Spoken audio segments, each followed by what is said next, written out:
সুপ্রভাত বন্ধুরা, কেমন আছো তোমরা? নিশ্চয়ই ভালো আছো, আর আমরাও সবাই ভালো আছি। বুধবারের একটা নতুন ব্লগ নিয়ে চলে এলাম। আজকে হলো বৃহস্পতিবার, তো বুধবারের ব্লগটা আজ সকালেই তোমাদের দিয়ে দিলাম। আর সকাল সকাল দেখো বিছানা ঝেড়ে পরিষ্কার করে দিয়েছি, আর বাবু হচ্ছে বই নিয়ে রেখে দিল, ও হচ্ছে পড়তে বসবে। আর এখন আমি রান্নাঘরে দেখো সমস্ত অগোছালো হয়ে আছে, রাত্রেবেলা সমস্ত খাওয়া বাসন সব কিছু এখন মাজা ধোয়া করে নেব। আর তেলটা দেখো সকাল সকাল ঢেলে নিলাম।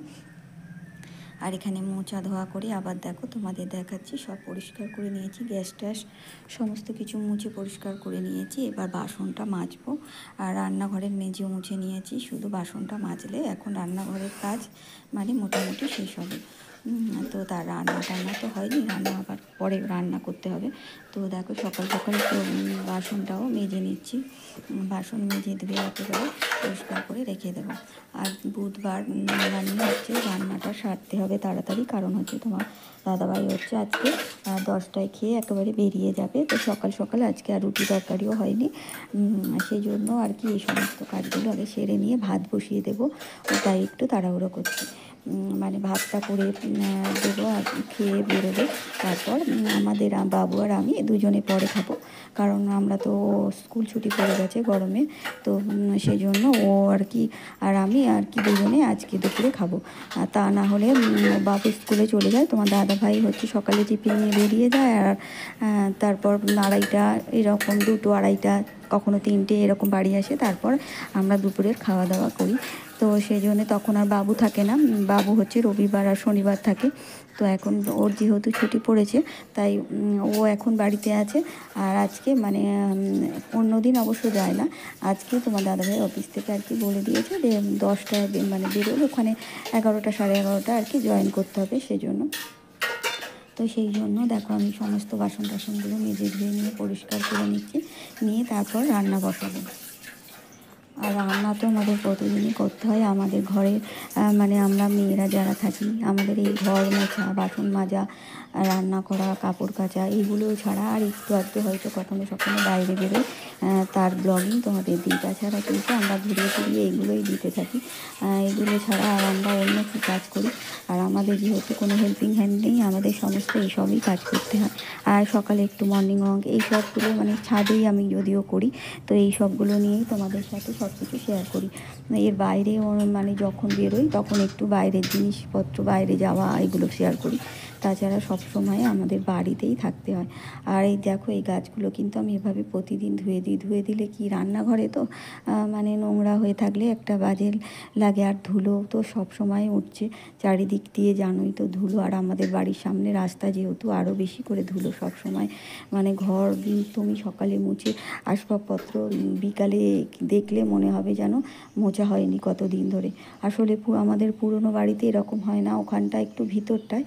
এই বাড়ি থেকে 10 মিনিটের মতো হেঁটে যেতে হয়, 10 নয় 7-8 মিনিটও হয়ে যায় পাড়ার রাস্তা দিয়ে গেলে। তো সেখানে কিন্তু এরকম কোনো মানে ব্যাপার নেই, এতটা মানে ইয়ে থাকতো না, ধুলো পাড়ার রাস্তায় তো মানে এমনি বাইক অটো এছাড়া আর কিছু নেই। তো এইখানে মানে যেহেতু রাস্তার ওপর বাস টাস যাচ্ছে, আর স্কুলের বাস বিশেষ করে, এমনি বাস যায় না নর্মাল, আর লরি তো আছেই।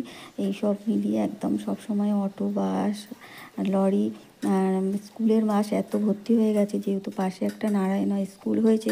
তো এই স্কুলটা হওয়ার পর থেকেই 7-8 বছর মানে স্কুলটা আমরা আসার 2-3 বছরের মধ্যে স্কুলটা শুরু হয়েছে। তো তারপর থেকে এত সমস্ত, আগে অন্যান্য বাসগুলো রোডের ওপর দিয়ে যেত, এইটা আর কি মেন রোড নয়, মেন রোডের পাশে এটাও বড় রাস্তা, কিন্তু এটার মধ্যে মেন রোড না, কিন্তু মেন রোডেই 5 মিনিটের মতো গেলেই মেন রোড, সেই মেন রোড দিয়ে আগে যেত। কিন্তু এখন হচ্ছে, এখন এখানেই সমস্ত স্কুলের বাস এখান দিয়ে ঢোকে, যেহেতু একটা বড় স্কুল হয়েছে। আর এই নারায়ণা স্কুলটা হচ্ছে ইন্টারন্যাশনাল, মানে সব জায়গায় খুঁজলেই তুমি পাবে, সেই জন্য এখানে এখন সব স্কুলের মানে বাসই ঢোকে। তো যাই হোক, আমি দেখো এখন সমস্ত ওখানে রান্নাঘরের কাজ সেরে এসে কিন্তু এইখানে বাইরে বেসিনটাও একেবারে মুছে মানে স্কচ ব্রাইট দিয়ে একটুখানি সার্ফ দিয়ে প্রতিদিন এভাবে একটু ওয়াশ করে দিই, তাহলে কিন্তু আর কোনো কিছু মানে নোংরাটা থাকে না। একবার করে সকালে করলেই মানে সারাদিনের আর কিছু করতে হয় না। তো দেখো সেখানে এখন পরিষ্কার করে নিচ্ছি। এবার পরিষ্কার টরিষ্কার করে নিয়ে তারপর এদিকে ভাতের মানে আনাজ টানাজ কেটে নেব, নিয়ে জোগাড় করে রান্না বসিয়ে দেবো। আর তোমার দাদাভাই গেছে বাজার করতে।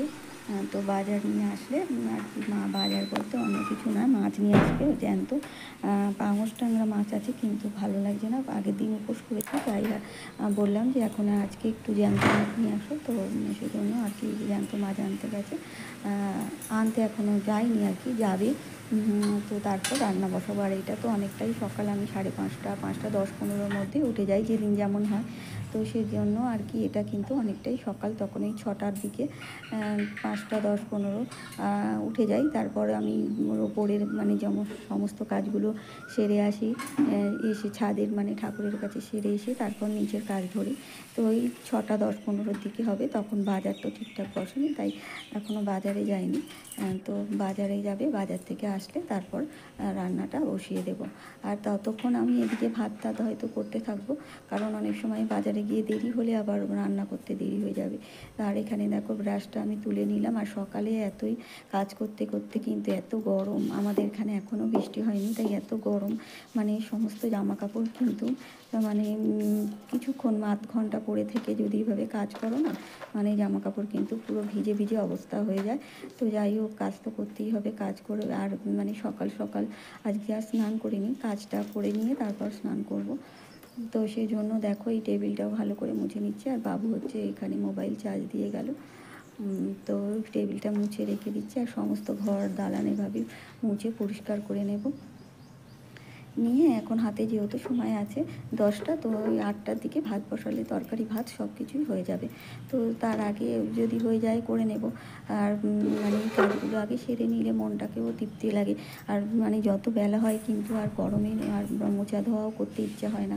তো সকাল সকাল যদি ওই সবই মোচা টোচাগুলো করে নিতে পারা যায় না, খুবই ভালো লাগে। তারপর রান্না সেরে আরও টুকটাক কাজ করতে ভালো লাগে, কিন্তু রান্নার আগে রান্নার মানে পরে অনেক মানে ভারী ভুরি কাজ করতে একদম ভালো লাগে না। দেখো তোমার দাদাভাই কিন্তু তারপর বাজারে চলে গিয়েছিল, তো বাজারে থেকে মাছ নিয়ে চলে এসেছে। আর আমি মানে ফ্রিজটা মুছতে মুছতে কিন্তু মাছগুলো নিয়ে রেখে দিচ্ছি।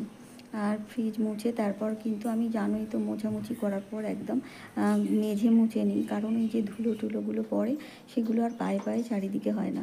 তো সেই জন্য এই সমস্ত বাসনপত্র মোছার পর সব কিছু মুছে নিই। আর বাবুর ঘর তো একেবারে সঙ্গে মুছে নিয়েই আগে সঙ্গে সঙ্গে মুছে দিই, কারণ ও হচ্ছে পড়তে পড়তে কোনো বই টই নিতে উঠলে মানে ওই পায়ে পায়ে বিছানার মধ্যে ধুলোটা উঠে যাবে। তো সেজন্য ওর ঘর তো একদম ধুয়ে মানে সঙ্গে সঙ্গে ঝেড়ে মুছে একদম সঙ্গে সঙ্গে মেঝেটাও মুছে নিই। আর এখন আমি ওপরটা দেখো ফ্রিজটা মুছে নিলাম, ফ্রিজ মুছে দিয়ে চলে এসেছি। আর এদিকে ঘর দালান কিন্তু সমস্ত কিছু আমার মোছা হয়ে গেছে।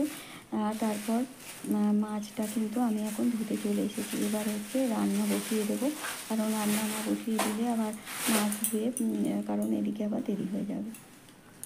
তো দেখো হচ্ছে জ্যান্ত মাছ আনতে বলেছিলাম, আর অনেক বড় সিলভার কাপ, প্রায় 2 কেজি, প্রায় না 2 কেজি মানে সিলভার কাপ মাছ পেয়েছে। তো একটা সেটাই মানে পুরো কেটে নিয়ে চলে এসেছে।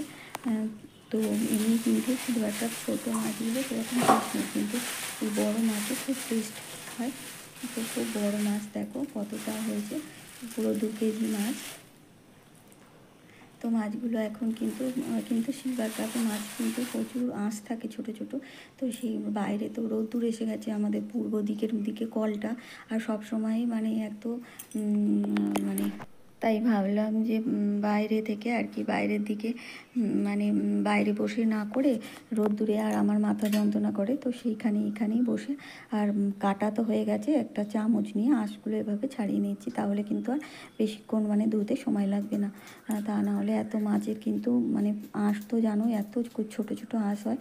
তো এই আঁশগুলো ছাড়াতে গেলে রোদ্দুরে আমাকে অনেকক্ষণ ধরে বসে থাকতে হবে। তো সেই জন্য এখানেই বসে আর কি আঁশগুলো ছাড়িয়ে নিচ্ছি। আর এখন ঘড়িতে কিন্তু বেশি বাজেনি, 7:30টার মতো। তো আমার মাছটা ধুয়ে পরিষ্কার করে নিয়ে তারপরে ভাত বসালে কোনো অসুবিধা হবে না। সেজন্য মাছটা একটা টাইমে ভালো এসে গেছে তাড়াতাড়ি। আর অনেক সময় দেরি হয়, তখন কিন্তু আমি ভাত বসিয়ে দিই। আর এত মাছ কিন্তু ভাত বসিয়ে দিয়ে করতে করতে কিন্তু অনেকটা সময় লাগে, কারণ এটা ওই আঁশগুলো ছাড়াতে ধুতে সব কিছু মিলিয়ে প্রায় আধ ঘন্টার মতো সময় লেগেছে।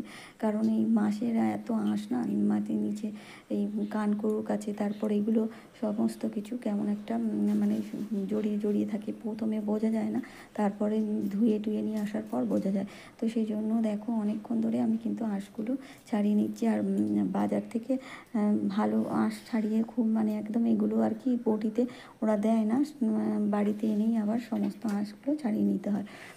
তো ভালোই মোটামুটি দিয়েছি, কিন্তু একদম কানকুর কাছে যেগুলোর মানে আর কি পাখনার কাছে সেগুলো আঁশগুলো ওরা ভালোভাবে ছাড়িয়ে দেয় না। আর তারপরে লেজের কাছে, তো সেই জন্য সেই সমস্ত আঁশগুলো ছাড়িয়ে নিচ্ছি। আর সমস্ত আর শিরদাঁড়ার কাছে যেখানে যেখানে পাখনা থাকে সেগুলোই কিন্তু আঁশ থেকেই যায়, সেই আঁশগুলোই আর কি ছাড়িয়ে নিলাম। ছাড়িয়ে নিয়ে ধুয়ে টুয়ে চলে এসেছি। আর এই যে দেখো আমার কিন্তু এদিকে উচ্ছে আলু আর কুমড়ো একসাথে দিয়েছি, ভাজাটা প্রায় হয়ে এসছে। আর এদিকে গরম জল বসিয়ে দিয়েছি, ভাত এবার মানে জলের মধ্যে ভাতটা দিয়ে দেবো। জলটা আগে বসিয়ে দিয়েছিলাম, দিয়ে আর মানে উচ্ছে ভাজাটা বসিয়ে দিয়েছি। তো ভাত আমার জলটা কিন্তু গরম হয়ে গেছে, তো এখন এই গরম জলে ভাতটা দিয়ে দেবো, এই চালগুলো আর কি দিয়ে দেবো। তো ভাতটা তাড়াতাড়ি আর কি হয়ে যাবে। আর গরম একটু জলে চালটা দিলে ভাতটা ভালোই হয়। তো দেখো একটা জলের মধ্যে কি বসে আছে, গরম জল বলে, আর আমি একটা চামচে করে মানে কালো চাল বোধহয়, তো সেটাই আর কি টিপে গেছে, তো মানে এটা টোকানো ছিল চালটা, তো সেই জন্য মানে একটু ফুলের মতো উঠেছে আর কি, মুড়ির মতো ফুলে উঠেছে। তো সেই কালো চালটাকে আর কি ফেলে দিলাম। আর এবারে কিন্তু ভাতটা বসিয়ে দিচ্ছি, এবার চটপট রান্না সেরে নেবো। আর রান্না করা হয়ে গেলে আবার তখন দাদাভাই খেয়ে বেরিয়ে যাবে। আর আমরা এদিকে আবার টিফিনও খাবো। আর 10টার টিফিন খাওয়ার, আমরা 9:30 পৌনে 10টার মধ্যে টিফিনটা খাই। তো দেখি রান্না করতে করতে আবার টিফিনটাও খেতে হবে। আর হয়ে গেলে তো ভালোই হবে, তাড়াতাড়ি তাহলে আমরাও টিফিনটা খেয়ে নিতে পারবো। আর ওদিকে দেখো ভাত বসিয়ে দিয়েছি, আর হচ্ছে মানে করলা ভাজাটা হয়ে গেছে। তো এখন আমি কিন্তু চলে এসেছি, ওই বক্সে এত মাছ তো একদিনই খাওয়া যাবে না, আর ফ্রিজের মধ্যে রেখে দিতে হবে। তো ধুয়ে আগে ওগুলো বসিয়ে দিয়েছিলাম। তো দেখো মাছটা এবার কিন্তু আমি মানে বক্সে ভর্তি করে রেখে দেবো ফ্রিজের মতো। আর আজকের মতো প্রয়োজনে সেটুকুই আর কি নিয়ে নেব, তা না হলে গরম যা পড়েছে মানে সমস্ত মাছ পচে উঠবে। তো সেই অনুযায়ী দেখো আমি কিন্তু এখন বক্সে মধ্যে রেখে দিয়েছি আর কি, রেখে দিচ্ছি, রেখে ফ্রিজের মধ্যে দিয়ে দেবো। আর অনেকগুলো মাছ, তো ভাবছি যে সবগুলো বক্সে ধরবে কি না। আর একটা বক্স অবশ্য ভিতরে দুটো বক্স আছে, সেগুলোর মধ্যেও পাঙাশ ট্যাংরা মাছ আছে, তো সেই জন্য মানে ভেবে নিচ্ছি। আর এখানে দেখো একটা পাখনা কিন্তু বড় ছিল, সেটা আবার কেটে ফেলে দিলাম। তো যাই হোক, এভাবে মাছগুলো আর কি গুছিয়ে নিচ্ছি। দেখো তো এই বক্সটা টাইট করে ঠিকঠাক করে রেখে দিলাম। আর দিয়ে দেখো এই বক্সটা ভর্তি হয়ে গিয়েছিলো বলে এইটাকে আবার রাখার চেষ্টা করছি, মানে আর এই মুড়োগুলো দেখছো কতটা বড়, মানে সেই জন্য দুটো মুড়োতেই এই বক্সটা আর কি ভর্তি হয়ে যাচ্ছে। আর মানে অন্য মাছ রাখা যাবে না, তো আবার এই বই বক্সতেও রাখা যাবে না। আর ভিতরে যে কন্টেনারগুলো আরও আছে সেগুলোই এখন বের করে নিতে হবে।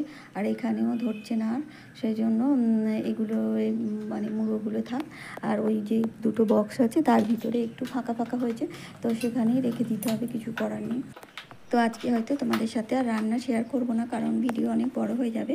আজকে ওই পটল আলু পেঁয়াজ দিয়ে একটা মাছের মাখা মাখা তরকারি করব, আদা দিয়ে টমেটো পেস্ট দিয়ে।